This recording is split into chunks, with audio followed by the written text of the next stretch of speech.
In this video, I'll show you how to use Perplexity AI to generate gripping conspiracy-style scripts for your next project. I start by heading to the Perplexity homepage and typing a detailed research request into the main search field. I am entering a prompt that asks the AI to research mysterious details about the Denver International Airport and summarize them in a suspenseful, investigative tone. I click the search button and wait for a moment while the tool scans the web and gathers information from various credible sources.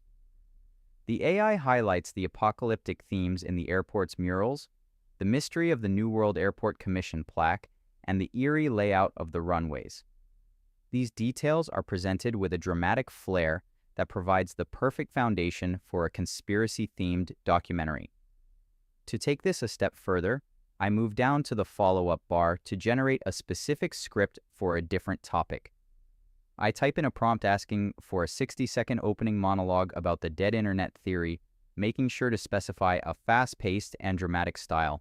I hit the enter key and watch as the AI quickly drafts a chilling script that questions whether the viewer is the only human left online. This workflow allows me to transform complex theories and research into a polished, ready-to-use voiceover script in just a few clicks. Using these AI-generated results, I can now move straight into production with a professional and engaging narrative. It is an incredibly efficient way to streamline the creative process for high-intensity storytelling. If you found this walkthrough helpful, please consider liking the video and subscribing for more quick tips and tutorials.